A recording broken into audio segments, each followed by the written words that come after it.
Oh, Monday, sweet, sweet Monday.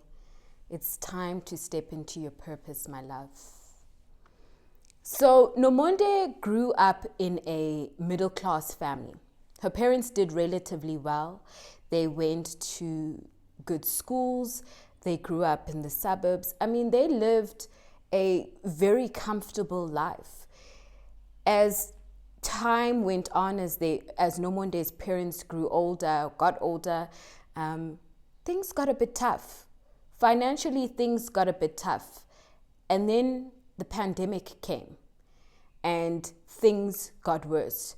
So much so that Nomonde had to move back home to help her family stay afloat. Now it's Nomonde's parents and her younger brother Thabo. Now Thabo is in varsity. He's not that young. He's about 24. And so she moves back at home and that's really where this story begins. Nomonde moves back home and she loves her family with all of her heart, but she hasn't been at home for a while. She's a grown woman. She's in her 30s. She doesn't understand a lot of things they choose to do. She could never understand how her parents lived this very great life, were actually quite extravagant with it, and why they never put money aside to buy a house or to even save.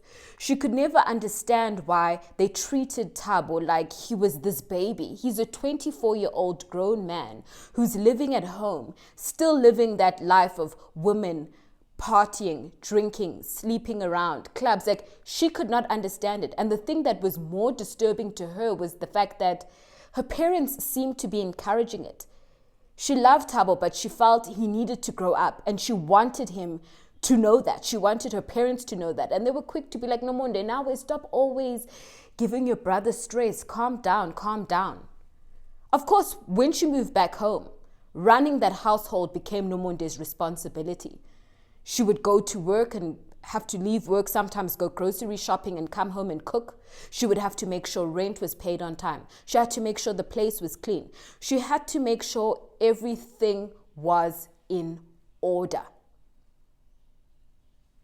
A year after moving home, obviously because of the pandemic, things are just becoming too frustrating for Nomonde, too frustrating and heavy.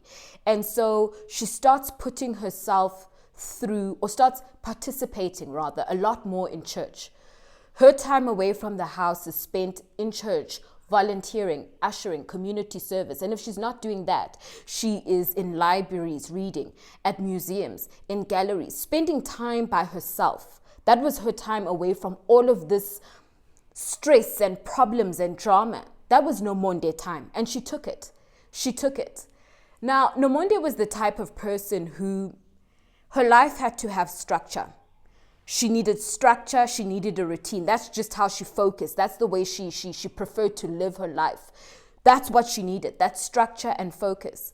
So one day when she's in bed watching a docu-series, just trying to take some time out to relax, she sees a pop-up advert come on her laptop screen. And she thinks, I'm just going to click out of this. And so she tries to press that cross and it doesn't go out. And she looks at it again and she realizes, oh, it's an ad for the lottery. And Nomonde is not a very adventurous person. So she kind of felt like, no. But something said to her, just live a little, have a little fun, just try. Why not? Just try it. And so she played. And after playing, she put it out of her mind. She wasn't even thinking about it. A couple of weeks later, Nomonde gets a phone call, or she's contacted, and she's told, you won. What? What did I win? The lottery, you won. Let me be clear. Nomonde had just won 25 million rand. And when she heard that, she was so, no, it can't be. She was in absolute disbelief, like, no, it just cannot be. It cannot be. And so she dropped the phone and she gave it time, like, okay, I just need to process this news. Let me process. Called back to just be like, are you sure? Are you sure? And they're like, yes, ma'am, this and this detail, this and this information, you won. And she cannot believe it. Now, she had this moment of, oh my gosh, I just won the lotto. Oh my gosh, 25 million. Oh, let me just go and tell my family. Oh my gosh, I won. Now, the voice inside her head stopped her very quickly and said, wait, you don't need to go and tell your family that. You do not need to go and tell your family that. Now, again, Nomonde loves her family very much, but she knows them too very well. And something told her that this money is going to cause more problems than it is going to help. You need to keep quiet. Don't say anything. And so she doesn't. She doesn't say anything because, with all due respect, again, she knows her family. And with all due respect, she knows them to be irresponsible, entitled, and quite frankly, a little careless. And so she keeps the information to herself. She knows how they operate. She knows her mom is very extravagant. Although they don't have much money in that house for groceries, her mom is the type to just start cooking lavishly and kind of, extravagantly and, invite people over, come and eat, and enjoy. Knowing very well that she's putting more pressure on Nomonde because Nomonde will have to take care of that. Now, the parents used to do that to keep up appearances. Like, no, come, we're still doing well. Come over to the house, come and eat. Knowing very well there's not much food, more food for the month. Again, one of her biggest questions was, why didn't you guys save, even if it was just X amount of money? They had nothing, and yet they'd lived so well and for so long. Why didn't they save? She couldn't understand that. And the biggest thing that perplexed her was, why are you guys treating Thabo like a child? This is a grown man. He should have been out of the house by now. He should be responsible. He should have a job. Why are you babying him? Why are you treating him like this little prince and putting all this pressure on me? So she decides, no, I can't tell them. And she's not keeping this information away from them to punish them. She's keeping it away from them because she loves them. She loves them and she wants the best for them. And she knows this money could possibly make the situation even worse. And she wasn't willing to take that chance. And so she holds on to the news. She keeps it in. She waits and waits and waits until she can figure out, what is it that I should be doing? What can I do next? How do I go about this? Then Nomonde decides, you know what? Through all the time she had been spending at church, she'd been doing a lot of community service. She'd spent a lot of time serving at her church. And so while she was there, she heard about an organization that traveled. And they traveled around the world doing all types of community service. And Nomonde decided, that's it. I would love to be a part of something like that. I would love to go out there and be of service. Money isn't an issue. I've got some. I can go out there and help. I can go out there and contribute. I can go out there and do more of God's work. This is the answer. This is what I need to do. This is what I want to do.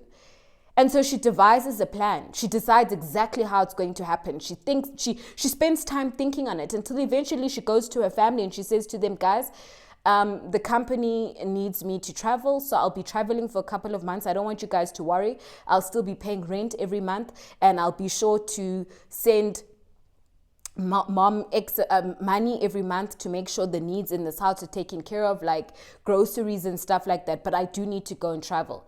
Now, her family didn't flinch. They were like, okay, enjoy. As long as they were taken care of. Enjoy, Monde. Enjoy. And so that's how she left it. That's exactly how she left it.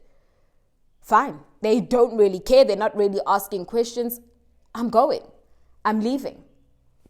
First stop, Kenya. Beautiful, beautiful, beautiful Kenya. That's what Nomonde kept on thinking the moment she got there. My word, this place is beautiful. It is beautiful. There was something about it that was so humbling, something about it that really pulled her back down to earth. What a beautiful place. They drove through the cities and the town, and Nomonde couldn't help but look at everything and marvel, and just, she was there with her team, these people in the org, and they were all talking about it while they were in the shuttle, like, oh my goodness, look at this, look at that, this. They were just really enjoying everything that they could see, everything they could take in. And then, of course, there was a side to Kenya that was very lonely and desperate and painful. They drove deeper and deeper into the villages, and they got to the rural area, and they found themselves in a community where they needed to take care, especially of the elderly and of babies, specifically medically. Now, Nomonde didn't have any medical experience. So, of course, her work there was really to just take care of people and to make them feel comfortable, to just make them feel at peace. And so she did that. She did that very well. She was a very caring person. She was very nurturing.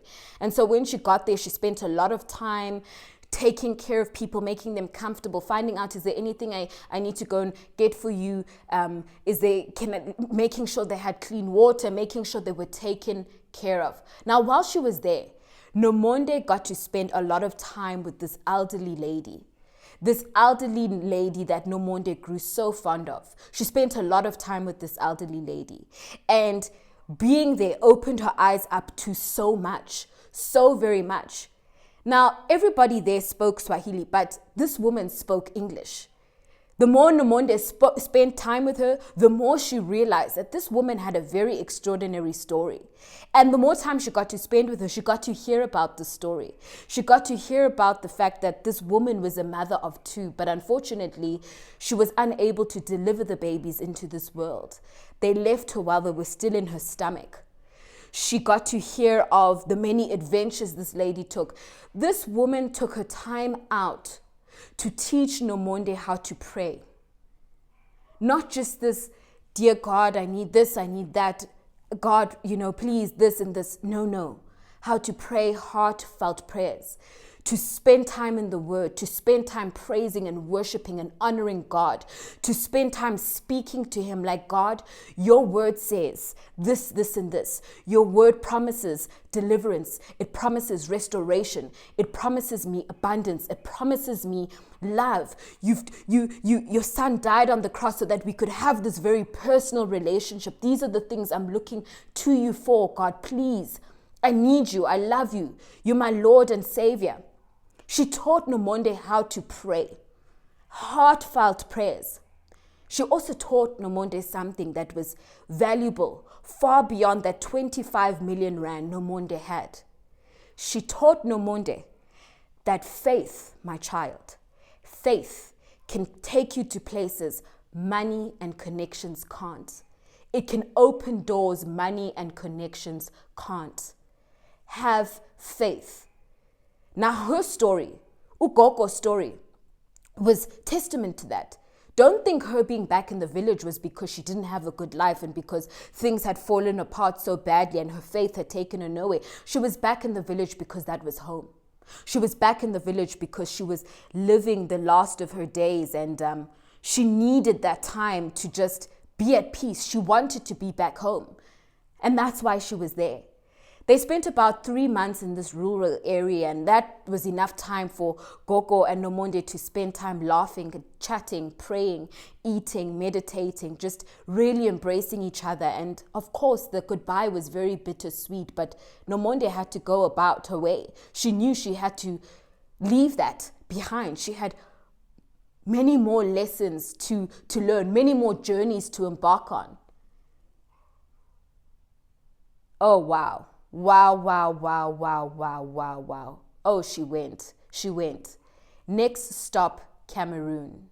Cameroon. The sweet Cameroon, country of cocoa. When they arrived in Cameroon, they immediately were taken to a farm where there were a cocoa farm, where they were able to witness this amazing process of, harvesting and how the cocoa can be, taken and turned into chocolate. They got to see that process and they were in awe. They loved the experience at this cocoa farm, but that's not what they were there for. A couple of days later, they made their way to a farm, a farm where they were there to harvest. A farm where they were there to pick, uproot, to take all this produce so that they could, number one, give it to community members so that they could go and use that food for their vendor. As vendors, they would go and take that food and use it, sell it. Number two, some of that produce was put aside for the needy, people who couldn't afford to feed themselves. And so they were working in those farms like they were being paid. They were working in those farms like their lives depended on it. They worked at times in the blazing heat. They worked at times where they were quarter to dehydrated. They worked at times even when they were tired. There were mouths to be fed, and they understood that. They understood that they needed to do the work. They were not there for a long time, so they kept pushing and pushing and pushing and pushing. While Nomonde was there working in the fields, she worked very close to a elderly woman who looked like she was in her mid-50s. And Nomonde recognized her because every day when she got to that field, she noticed the woman was wearing an African print wrap around her waist, the same one every day. And that's how Nomonde knew it was her. Now, they didn't work so far apart, but they never spoke either. They worked in silence. There was work to be done. The women working in those fields understood that, and they worked very, very, very hard. So there they were working, and there was a particular day where Nomonde was getting so frustrated because she couldn't quite pull the produce out. She was struggling, she was pulling, she was twisting and turning and making these noises. And this woman who was not so far from her, the woman who wore that African print wrap that she recognized, said to her in a very calm yet stern voice, "Wait." And she approached Nomonde. She leaned down. She helped her pick the produce out, helped her pick it and pick it and pick it and pick it. And she looked at Nomonde. She stood up. At that time, she'd been bending. She stood up and she looked at Nomonde. And she said, "Without patience, you cannot reap or sow." She walked back to her place and she carried on working. And Nomonde looked at her. That was something she had never thought about. That was something she had never heard. And so she took it slowly. She was being patient, digging, uprooting, digging, taking out, taking out, taking out, taking out. They did that for weeks on end, weeks and weeks and weeks, until they managed to, or at least were able to help set aside enough produce for the community to eat, enough produce for people, for vendors to come and take so that they can go and sell. That was such an amazing time for Nomonde. It was a time of peace. It was a time of peace and of patience. Next stop, Senegal. Senegal. They found themselves going to a children's village. This was a home, a center for orphans, a place where kids were really at the mercy of these people who were doing everything they could to take care of these children. They knew going into Senegal that they were going to a place that was going to require another level of love, another level of labor. They were going there to do hard work. Hard work needed to be done. And what was not to love?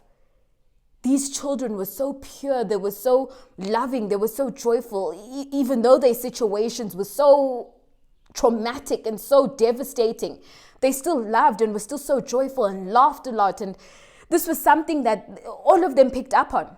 Of course, when they got to Senegal, they managed to find a place, accommodation, not too far from this center, so they could commute back and forth easily. And they spent a lot of time at the center rather. One of the elderlies there told them that, here we try to encourage people who come to do work not to get too invested, not to get too emotionally attached. There's work to be done. We don't need you to be emotional. We need you to get the job done. But unfortunately, Nomonde couldn't help herself. She couldn't help herself, so much so to the point that there was one boy in particular by the name of Basil. Basil stole Nomonde's heart. He was everything. He was love, joy, and kindness personified. He absolutely stole her heart. She couldn't put it into words. They spent so much time together. And there was so much to do at this orphanage. There was cleaning, there was cooking, there was painting, there was clothing, there was washing, there was nursing, there was teaching. There was so much, and she did all of those things, but Bazil was one of her reasons for coming to Senegal. One of the reasons God sent her to Senegal.